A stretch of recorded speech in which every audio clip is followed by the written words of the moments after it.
This is for members only. And I'm proud to say that I come straight from the block. I'm from a place where if you're not blessed to eat with a fork, you just gotta connive your way to the top.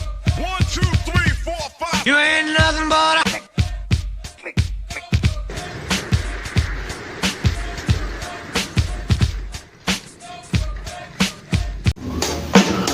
Welcome to another edition of The Buck Stops Here.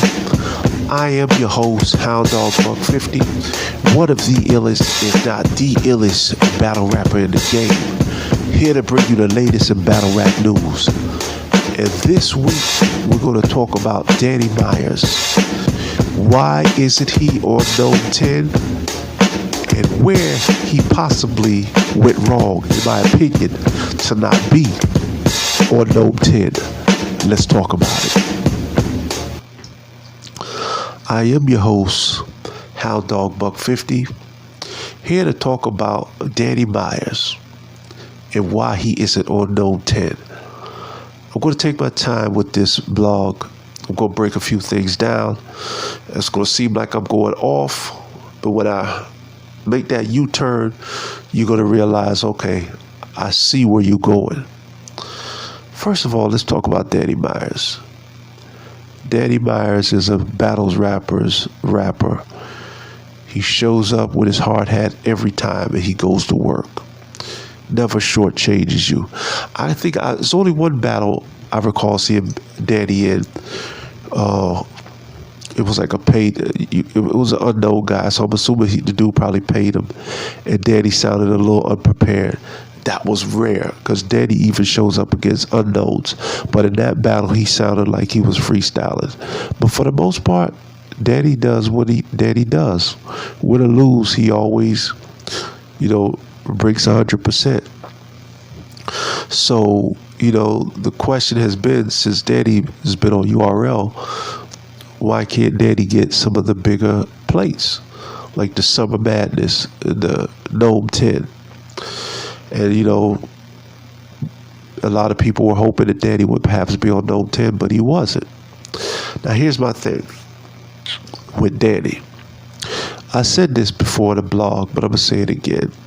I feel like guys like Danny and JC, they're mercenaries because they'll battle whoever, whenever. Just name the place and the time, I'm there. But things change. And when things change, you have to be able to adapt. Years ago, battle rap was more of a mercenary sport. You go up the block, you battle somebody, and when you're done, you find the next person up the block that's doing it, and you battle them. But now in this new era, it's more of a business. And so because of that aspect, if you don't adapt, you kind of get left behind when it comes to getting the bigger plates. In the old era, it would be nothing for Murder Mook to battle Hound Dog Buck 50. But in this era, Murder Mook first thing would be like, who is that dude? What's a Hound Dog Buck 50? And what am I going to get out of this? He gets everything, but what do I get out of it? It's just business. That's how it is. And I feel like that's where guys like Danny and JC fall off because they still got that old school mentality. And if you want to stay on pace with what's going on, you have to change with the times. But let's talk about Gnome 10. Let's talk about it. Because in the midst of the Gnome 10 neglect, if you want to call it that, I saw an angry fan, blogging. You gotta cut me some slack. That thing ain't have no ice in it. It hit hard. It was just put it like this. It wasn't water. Ooh. If only you drank what I drank just now, you would know. But, Caps or the angry fan was upset. Why is it, Danny or no? Danny did a little brief, interview talking about it. But now, I'm going to talk about something that a lot of people neglect to talk about when we talk about Danny Myers and his so-called neglect of Gnome 10 or neglect of big plates in general. Here's the thing. In life, when you're presented with an opportunity, and I repeat, when you're presented with an opportunity, sometimes you gotta hop in that door when that door is open. Even if it's not the opportunity you want, just take it. And then from there, you can figure it out because you're already in. It's like you trying to get, I don't know, I'm just using an example. You're trying to get a job at Walmart. You want to work on the register, but they offer you overnight stock. And your first reaction is, I don't want to do stock. I want to be a cashier. So you turn it down. But what you didn't realize is there's no telling when you may get that call from Walmart again. Now, if you're smart, you take the job as overnight stock, get in there, and then once you're in there and you figure out the system, you try to get a change to a position to the register.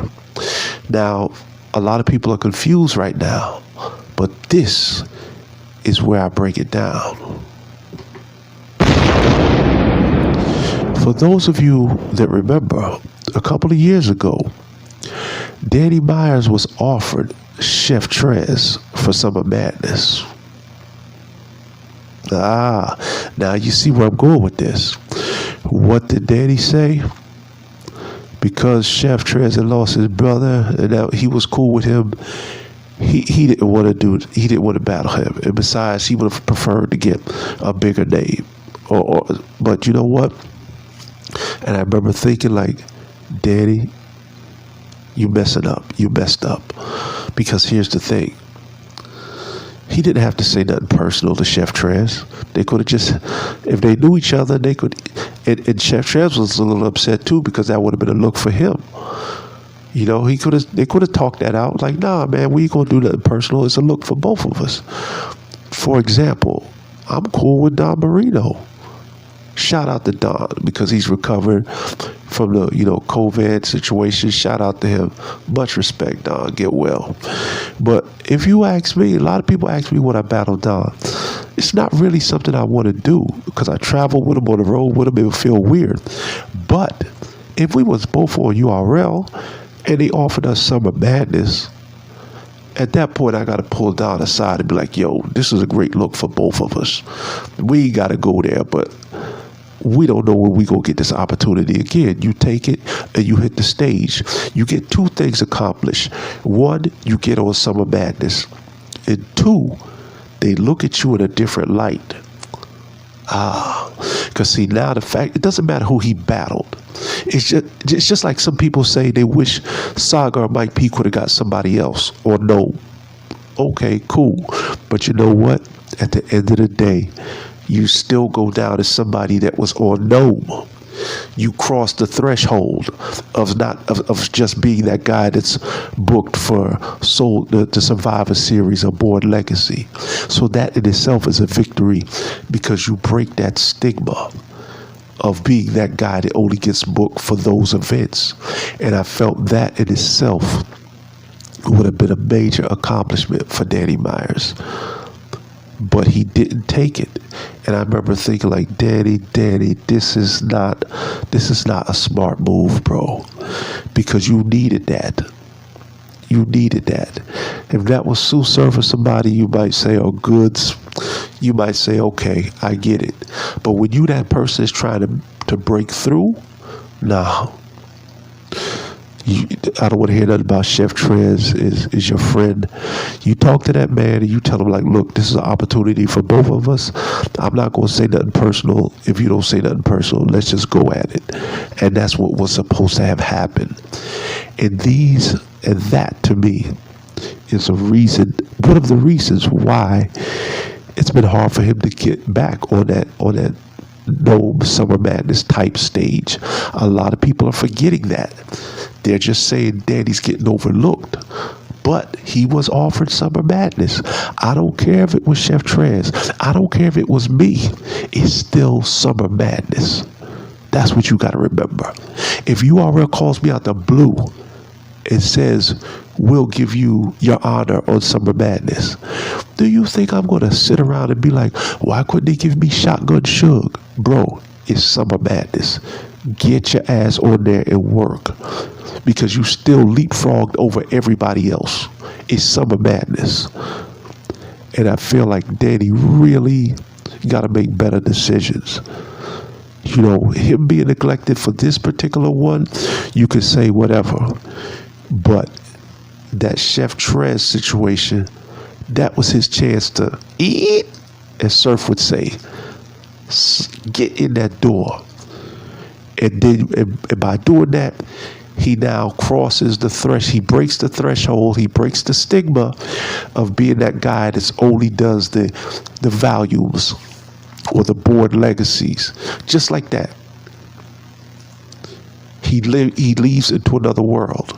That's how life is. Once you accomplish something, you break that threshold. You got 4 or 5 homies, all of y'all single. The minute one of y'all get a girlfriend, just like that, he's no longer in the crowd. He got somebody just like that. He's broken the stigma. And now it's like he's over there and y'all over here. See how quick things change?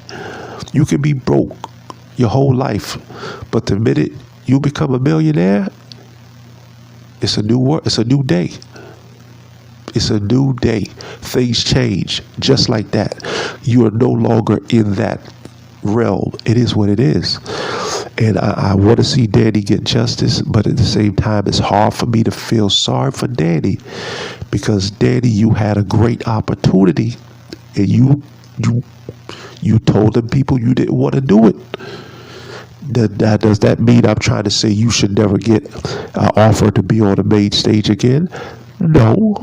I'll be happy if you get that look. But at the same time, just remember, it was already hard for you coming in to get that look. And then when they finally gave you that look, you can't be worried about who it came against. You got to take it. If you really want to work at Apple and they give you that look, it might not be the job that you want, but it is Apple. Get in there, work your ass off, and you may get to that position that you want. That's how life works. When that opportunity is presented to you, you got to take it. And Danny didn't take it. Imagine Saga saying, I'm not battling Mike P on no. Why can't I get Surf? Why can't I get Lux? Well, then you know what? You know what's going to happen, son? Rooftop battle. And next time you got to jump. Yeah. That's exactly how that works. So Saga and Mike P both did the right thing. They didn't complain. They took each other and they're going to put on a classic on Node 10. I mess with Danny Myers, but I had to call it like I see it.